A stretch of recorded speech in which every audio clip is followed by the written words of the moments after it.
nos frontières, la Coupe du Monde. Jacques Léonce, elle est désormais engagée et les premiers résultats sont là avec cette défaite assez cinglante des Bafana d'Afrique du Sud. Oui, Stéphane, évidemment, on a regardé le match hier, le match d'ouverture qui opposait l'Afrique du Sud au Mexique, pays hôte. Ce fut un match un peu très difficile pour l'Afrique du Sud qu'on n'a pas reconnu du tout. On a eu l'impression que l'enjeu a pris le dessus sur le jeu. Oui. Parce que les Sud-Africains étaient perdus. Peut-être c'est la Coupe du Monde. Ce n'est pas la Coupe d'Afrique, ce n'est pas le championnat. Donc, vous comprenez que l'enjeu est au-delà même de certaines émotions. Et on a eu l'impression que psychologiquement, les Sud-Africains n'ont pas été préparés pour être au niveau de la compétition. Peut-être avec le temps, ils vont progressivement entrer dans la compétition. Mais ce match-là, ils étaient totalement haut de la plaque. Et le Mexique a dominé de bout en bout la rencontre. Après, ils ont gagné 2-0. C'est bien pour le pays organisateur de commencer de la sorte, mais c'est très mauvais, c'est un très mauvais signal pour un représentant africain. Oui. Vous savez que nous, Camerounais, on a un pincement au cœur lorsqu'on parle de cette histoire. On peut pas... Mais vous, Camerounais, vous avez quand même eu l'opportunité de revoir Hugo Broos, le vainqueur de 2017, qui accompagne et justement coach les Bafana d'Afrique du Sud. Ah ouais, effectivement, on a vu Hugo Broos qui, depuis qu'il est en Afrique du Sud, fait des merveilles. Encore qu'il en a fait ici, mais on ne comprend pas toujours pourquoi il a été débarqué. Après nous avoir offert gracieusement une Coupe d'Afrique en 2017, il a été débarqué, il allait du côté de l'Afrique du Sud. Là-bas, il fait les merveilles. On a vu l'Afrique du Sud même lors de la dernière CAN. C'était une équipe très, très solide, très organisée. Et je crois que progressivement, comme je l'ai dit, ils vont entrer dans la compétition. Peut-être c'était comme c'est le départ, et puis ils n'ont pas pris la pleine mesure de la compétition. Je crois que c'est une équipe qui va progressivement entrer dans la compétition. Merci Jacques Léonce. Monsieur Assega, on reste un tout petit peu sur cet événement planétaire qui a un goût assez mitigé aujourd'hui avec les Lions indomptables absents. On l'a évoqué abondamment sur ce plateau hier, mais que peut véritablement l'Afrique, pourrait-on s'interroger lorsque l'on sait que les 10 pays africains ne figurent pas parmi les top countries susceptibles de faire bouger les lignes du côté des États-Unis, du Canada et du Mexique. Oui, Stéphane, premièrement, en ce qui concerne les Lions indomptables, la pilule reste amère, mais la France, ça risque d'être compliqué. Ça sera déterminant par rapport à la suite de la compétition. Le Maroc également contre le Brésil, une rencontre déterminante aussi par rapport à la suite de la compétition. C'est vrai qu'on annonçait déjà un peu le forfait de 2 défenseurs leaders du côté du Maroc, mais il faut dire que nous avons espoir que les Marocains feront plaisir à l'Afrique, même s'ils ne se reconnaissent pas africains, mais les Marocains feront plaisir, que les Africains pourront faire tâche d'huile de ce côté, comme cela a été la dernière fois où ils sont sortis en demi-finale. Nous, les Africains, les vrais Africains, continuons à les considérer comme nos frères et nous attendons effectivement qu'ils fassent rayonner l'Afrique et que cela soit au grand bonheur de tous les Africains. Merci M. Assega. Alors Géranga, pour revenir à quelque peu des Camerounaiseries, on a pu apercevoir le président de la Fédération camerounaise de football du côté du Mexique pour la cérémonie d'ouverture. Beaucoup sur la toile ont estimé ont pointé du doigt le fait qu'il y soit, d'autres espéraient qu'il n'y soit pas. Bref, chacun allait de son commentaire. Comment est-ce que vous, certainement fanatique des Lions et amoureux de football, avez analysé cette présence de Samuel Eto'o fils du côté de Mexico pour justement la cérémonie d'ouverture? Non, moi je crois que c'est un mauvais procès, ceux qui en veulent à la présence de Samuel Eto'o dans une fête de football mondial et que ne pas voir la présence de Samuel Eto'o qui d'ailleurs été un grand joueur et en plus qui est président de la Fédération camerounaise de football. Et donc ce n'est pas parce que le Cameroun a été éliminé que évidemment lui aussi doit s'exclure de cette fête. Donc moi je ne trouve pas de polémique là, sa place est bien assurée. Moi je crois que s'il y a quelqu'un qui non, le problème c'est quoi? C'est que lorsque vous connaissez l'homme Samuel Eto'o fils, c'est-à-dire ce n'est pas de gaieté de cœur qui s'y trouvent là-bas sans les Lions indomptables. C'est-à-dire, dans le plan du football, il n'y a pas plus amoureux que Samuel Eto'o-Fils dans ce domaine. Et donc, il ne pouvait pas, il se retrouve là-bas de manière, bon, tristement. Donc, ce n'est pas de gaieté de cœur qui va là-bas, mais c'est pour honorer de sa présence, de sa place. Et puisque dans des cérémonies pareilles, il y a même des tickets d'invitation. Et donc, il ne pouvait pas briller également par la chaise vide. Donc, ce n'est pas pour autant qu'on peut en vouloir à Samuel Eto'o qu'il soit allé à la Coupe du Monde. Mais je voudrais également dire pour la compétition d'hier qu'on ne s'essaye pas en Coupe du Monde. Le football est une science exacte. Donc, arriver à ce niveau, moi j'aime toujours apprécier le bon football. C'est-à-dire, moi je n'entre pas dans les émotions, puisque ça suscite beaucoup d'émotions lorsqu'on a éliminé une équipe. Lorsqu'on a été joueur, on sait que le football, ça se joue au niveau des détails. Oui. Et non, arriver au niveau de la Coupe du Monde, on suppose que les équipes ont franchi un certain nombre d'étapes pour arriver à ce niveau. Et donc, à ce niveau, il faut donc jouer, voir les stratégies au niveau tactique, au niveau technique. Et lorsque vous avez une petite défaillance, soit au niveau de la cohésion des joueurs, au niveau tactique, au niveau technique, et c'est là où ça va se jouer. Et donc, moi, je crois que le Mexique a mûrement travaillé sur ces aspects. Et évidemment, vous savez que c'était à la maison. Il y avait le public qui a également participé à cette victoire, parce que c'est souvent difficile de digérer lorsqu'on est le pays organisateur, de se voir perdre au premier match. Donc, moi, je crois que les Sud-Africains doivent vraiment se mettre dans la peau de la compétition, parce qu'on n'y va pas pour s'essayer. Généralement, ce qu'on déplore dans la plupart des équipes africaines, parce qu'on dit l'essentiel c'est de participer. Non, les autres y vont pour gagner et remporter les trophées. Et donc il faut qu'on s'y mette dans cette peau, c'est-à-dire de combattants, de guerriers. C'est-à-dire on y va pour gagner, et peut-être si on ne peut pas gagner, arriver à un certain stade de la compétition. Merci, Jelanga. Oui, en un mot, Jacques Léon. Je vais placer quand même un mot. Vous avez posé une belle question. Moi, j'ai été chagriné de voir le président de l'Africa Foot se retrouver là-bas. Je crois que c'est pour ça que nous aurait surpris. Et puis qu'il fasse écho de sa présence dans ces lieux-là. C'est ça qui m'a chagriné. Il peut y être en tant qu'acteur du football mondial et tout ce qui va avec, mais qu'il y fasse écho de sa présence là-dedans m'a gêné. Et puis qu'il fasse une vidéo dans laquelle il écrit « il faut assumer ». Mais qui doit assumer? Il dit à qui d'assumer? Quand c'est lui, le président de l'instance fêtière, qui gère le football, qui gère les Lions indomptables, qui doit assumer? Quand il dit il faut assumer, alors je veux lui poser la question de savoir qui doit assumer. Peut-être qu'il s'adresse à lui-même, non? Il aurait donc pu dire j'assume, au lieu de dire il faut assumer. Il est donc en train d'assumer. Il est en train d'assumer. C'est une conjugaison. Ne sont pas à la compétition. C'est une conjugaison. Il aurait pu dire je suis en train d'assumer. Là, on serait plus clair. Il nous laisse dans une supputation inutile. Vraiment.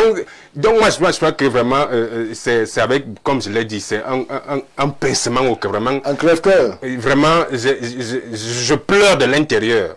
Vraiment, quand je vois cette belle fête comme j'ai vu hier, et que je voyais la cérémonie d'ouverture, vous voyez les drapeaux des pays qui sont là. Je vois pas le drapeau du Cameroun, 5 fois champion d'Afrique. Vraiment, j'ai eu un pincement au cœur davantage. Vraiment, je vais regarder cette Coupe du Monde avec beaucoup de larmes dans le cœur. Merci Stéphane. À une minute, puisque ce n'est qu'une introduction. Oui, pour me poser la question de savoir, lorsque aujourd'hui, mon frère Léon se retrouve avec un pincement de cœur, alors qu'il était de ceux-là qui ont encouragé tout ce qui s'est passé au sein des Lions indomptables pour que nous ne nous qualifions pas. Mais il est un acteur de la défaite. Est un acteur de la défaite des Lions des Il était parmi de ceux-là, donc vous devez également assumer. Non, vous devez d'abord assumer. Donc vous êtes parmi les acteurs dont Samuel Eto'o-Fils a été. Donc vous devez assumer également cette défaite, cette débâcle des Lions indomptables. Pour dire tout simplement que... On était un peu plus sérieux, monsieur Assidja. Nous ne sommes plus là. Moi, j'ai pensé qu'on avait déjà fermé la page et qu'il faut qu'on aille devant. Mais venir à ressasser le passé, Quand on connaît les responsables... C'est vrai que la vidéo du président de la fédération pourrait interpeller... Le président de la fédération est une personnalité publique qui est libre de faire la vidéo, ou alors qu'on fasse la vidéo sur lui. Dire qu'il a fait écho. Qu'est-ce qu'il a fait? Il allait danser là-bas, il est allé... Non. Sa présence seule peut faire écho à qui voudrait bien que sa présence fasse écho. Mais dire qu'il est allé faire écho, c'est pas lui qui fait écho du côté de... J'explique ce que je disais. Donc, à partir de cet instant... J'explique ce que je disais. On a bien compris. Nous voulons... On a très bien compris. Je suis encore là. Tu veux dire à tes dédouaner. Ce sont mes propos. Non, dans la République, assumons tous. C'est clair. La défaite des Lions indomptables. Nous sommes tous responsables de ces débats. Et avançons. Trouvons des stratégies pour que cela n'arrive plus. Je crois que c'est le moindre mal qu'on puisse réserver aux Camerounais. Je peux expliquer ce que Merci. je disais. Allez-y, Jacques Léonce. Je n'ai pas dit qu'il a fait écho. Je dis, à travers sa vidéo, moi, président de la FECAFOOT, toute honte but, je ne ferai aucune vidéo, s'il vous plaît. C'est de la honte, ça. Il faut avoir un minimum de honte.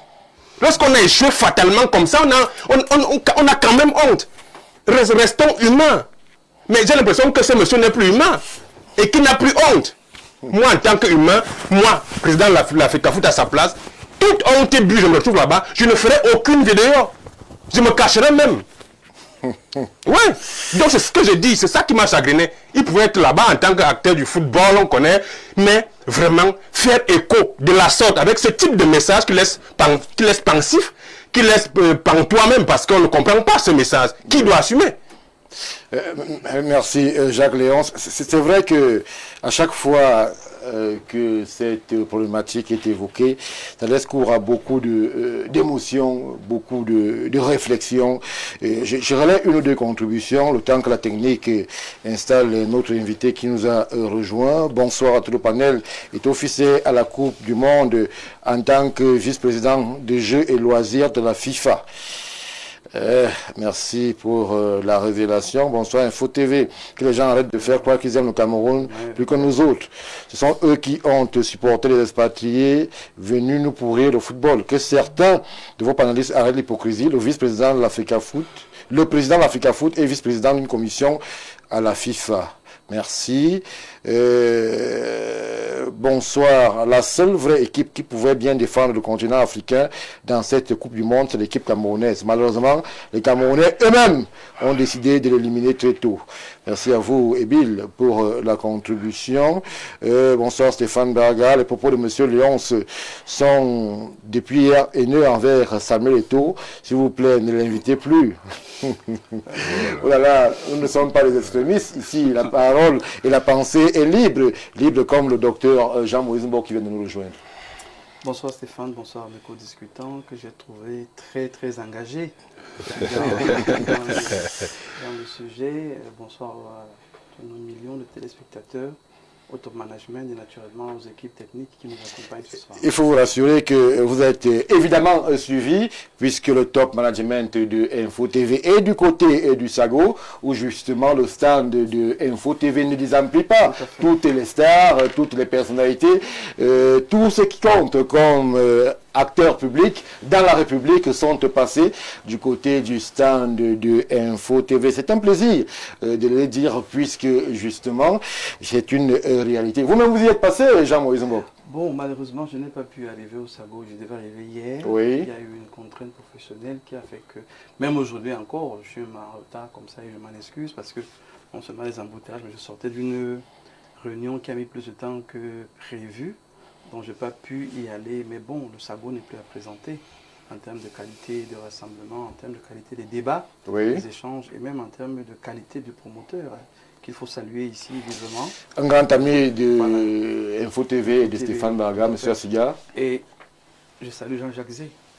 En parallèle, je disais, tout à fait. Alors, vous arrivez au moment où nous essayons d'introduire tout doucement le plateau avec cette Coupe du Monde qui est désormais sur les starting blocks. La machine est lancée déjà, mais les premiers résultats ne sont pas bons pour le continent, puisque continent africain, je précise, l'Afrique du Sud, un des plénipotentiaires en terre mexicaine de l'Afrique, a été, je ne vais pas dire violemment, mais battu. Avec la manière par les Mexicains, il faut dire, c'est le match d'ouverture et que justement on pouvait entrevoir quelques inquiétudes pour les 10 pays africains dans le déroulé de la compétition. On épiloguait aussi sur une présence qui a beaucoup fait réagir sur la toile, celle du président de la Fédération camerounaise de football, qui, au-delà de sa présence en elle-même, en a profité pour faire une vidéo, pour peut-être saluer l'événement auquel il est appelé à participer. Je vous permets de réagir sur les quelques événements que je porte à votre connaissance. Écoutez, pour l'Afrique du Sud, c'est le karma. Je suis bien content pour eux, ce n'est que le début. Le premier but qu'ils ont pris en légende, là, ils en prendront encore 5. Parce qu'on ne maltraite pas les frères. Vous maltraitez vos frères, vous allez payer le prix. Et c'est ce qu'ils payent en parenthèse. J'ai suivi aujourd'hui un journal qui disait que c'est la Coupe du Monde la plus polluée de l'histoire, qui va le plus polluer l'environnement dans l'histoire, tout simplement parce que ça se passe aux États-Unis, en fait dans 3 pays, avec une certaine grandiloquence américaine, mais aussi des mesures que j'ai envie de dire inutiles qui ont été prises pour marginaliser les uns, mettre les autres en difficulté. Donc, contrairement à ce que les gens pensent, je ne suis pas du tout frustré qu'on ne soit pas allé à cette Coupe du Monde-là. Oui. Tout simplement parce que... Vous trouvez que la place du Cameroun est à la maison lorsque les grandes nations du football sont en compétition? Tout simplement parce que, et je continue dans ce que je disais, pendant la campagne, les gens ont pensé que la vie s'arrêtait à la campagne. Campagne présidentielle, j'entends. Nous avons demandé des réformes. Et les gens ont pensé que c'était une demande de la campagne. Non, c'est une demande de la vie du Cameroun. Le football et le sport en général nous montrent un besoin profond de réforme. Le sujet que nous allons aborder en deuxième lieu nous montre un besoin profond de réforme. Oui. En fait, nous sommes dans un contexte où le pays est complètement dépassé dans ses lois, ses règles, ses fonctionnements et tout ce qui régit son cadre normatif. Et il faudrait donc aujourd'hui qu'on se rasseye et qu'on harmonise les choses de manière à ce qu'on puisse repartir de manière consciente, conséquente, avec des objectifs clairs. Aujourd'hui, quand vous parlez de football, certains vont vous dire c'est Samuel Eto'o, d'autres vont vous dire c'est tel. On n'est même pas unanime dans ce qu'on entend par football. On n'est pas unanime dans ce qu'on entend par FECAFOOT. On n'est pas unanime dans ce qu'on entend même par sport. Donc finalement, il y a un problème plus profond que la FECAFOOT. Il y a quand même des acteurs qui sont en situation de responsabilité. Jean Moïse-Mbok, qu'il faudrait peut-être interpeller lorsque les résultats sont aussi médiocres que ce à quoi on assiste depuis un moment. Non, je vais emprunter la Bible qui dit quand les fondations sont renversées, le juste, peu importe ses capacités, ne peut rien faire. Pourquoi je le dis? On a le phénomène Marc Brice et compagnie. L'affaire arrive. Vous avez un président de la FECAFOOT qui se lève et qui bombe le torse. Vous êtes statutaire. Vous estimez qu'il n'est pas en train de faire ce qu'il doit faire. Pourquoi vous ne le virez pas? Le désordre commence là. Soit vous le virez, soit vous changez de coach. On ne vire pas le président, on ne change pas le coach. On crée un bicéphalisme naturel. Ce qui fait que, et puis après, on a mis les hautes instructions en difficulté. Hautes instructions qui avaient toujours marché dans ce pays, qui ne posaient pas de problème. Mais ce n'est que dans ce cadre-là que c'est devenu... on s'en fout, on ne sert à rien. Vous croyez que c'est normal? Moi, je suis un soutien de Samuel Eto'o, mais je ne permettrai jamais qu'un président de fédération... Un soutien affiché. Attendez, je ne permettrai jamais qu'un président de fédération puisse chasser un conseiller technique du ministère. C'est grave. Et je vois les gens en rire. Je dis, mais on est tombé mais dans une décrépitude morale terrible dans le peuple, d'abord camerounais, avant d'aller au niveau des dirigeants. Donc pour ma part, il faudrait qu'on classifie les choses de manière à ce que quand on parle de ministère de sport, par exemple, en termes de tutelle, qui est au-dessus d'un président de fédération? Tous les conseillers techniques, tous les directeurs. Mais les gens ne le savent pas. Peut-être c'est l'attitude du directeur en question qui... Peu importe, Stéphane. C'est-à-dire que... sujet à caution. Mais écoutez, où vous êtes là, dans cette maison, il y a un DG. Oui. Si le DG vient à un comportement bizarre devant les écrans, vous n'allez pas lui répondre. Vous allez attendre et en réunion de direction, traiter le problème parce que la maison d'abord. Le problème qu'on a au Cameroun, c'est que l'individu d'abord. Le président, le ministre, le coach, Donc pour moi, vraiment, pour sortir, c'est un sujet qui me... Pour sortir de ce sujet, je pense que, de manière sérieuse, laissons l'agitation et la distraction, Samuel Eto'o. Vraiment, il a le droit de faire ses vidéos, il a le droit de faire ses photos, il a le droit de voyager. Pour moi, ce n'est pas ça le problème. C'est qu'on puisse un jour, dans ce pays, ramener le dialogue social qui consiste à prendre les différents acteurs des différents segments de la nation et qu'on les associe à l'organisation et à la gestion. Tant que les gens ne sont pas associés à l'organisation, il va être très difficile de pouvoir gérer les choses qui sont confiées aux uns et aux autres. Le pays ici a encore toutes ses chances, mais il faudrait simplement que les gens soient sérieux en ce qui concerne les différents segments de la nation.